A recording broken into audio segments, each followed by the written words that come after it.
On avait quitté la famille Morel, sauvée des mains des huissiers par la générosité de Rodolphe. Mais Morel n'était pas au bout de ses peines, car un commissaire de police venait arrêter sa fille, la jolie Louise. Au nom de la loi, je vous arrête. Non, s'il vous plaît, je suis innocente. Au moins, laissez-la parler. Rappelez-vous mon père que je suis entrée il y a 1 an au service de Maître Ferrand pour vous venir en aide.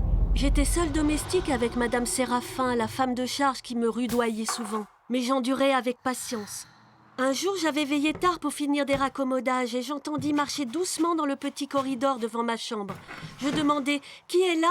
mais on ne me répondit rien. Effrayée, je poussai ma commode contre ma porte et finis par m'endormir. À quelque temps de là, mon père se fit voler un diamant et devait le rembourser. J'en parlai à Maître Ferrand. Il me proposa de prêter de l'argent en souscrivant une lettre de change. Il voulait vous tenir en sa puissance. Hélas, oui, monsieur. Et ce fut à partir de ce moment que... Courage, mon enfant, continuez.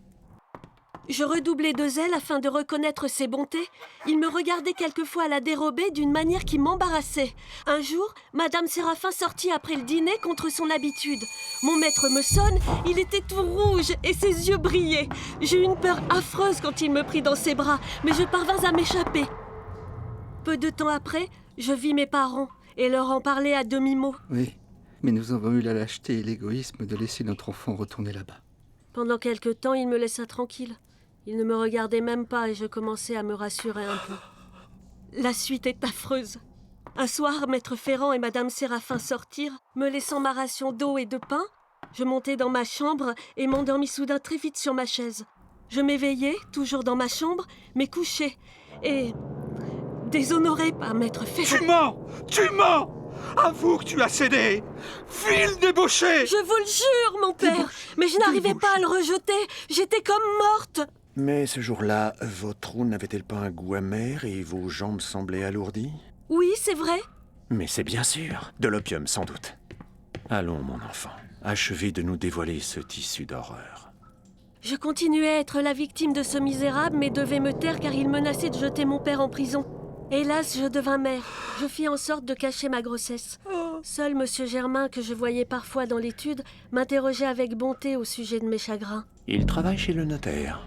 Oui, monsieur. C'est d'ailleurs moi qui lui ai parlé de la chambre, rue du Temple.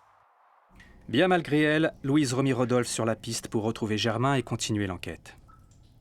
Gravement, il écouta la fin de son histoire, comment elle accoucha seule, prématurément, il y a quelques jours de là, d'un enfant mort dès la naissance, comment elle dut l'enterrer dans le jardin, et combien la terre était gelée et dure comme de la pierre. Morel, devenu fou de chagrin, fut emmené à l'asile, ainsi que sa belle-mère. Louise Morel fut embarquée par le commissaire inflexible. Rodolphe se jura bien de la venger. Et Eugène Sue finit ce triste chapitre en déplorant l'impunité de ses patrons qui engrossaient leurs bonnes, comme le décriront après lui Maupassant ou Zola.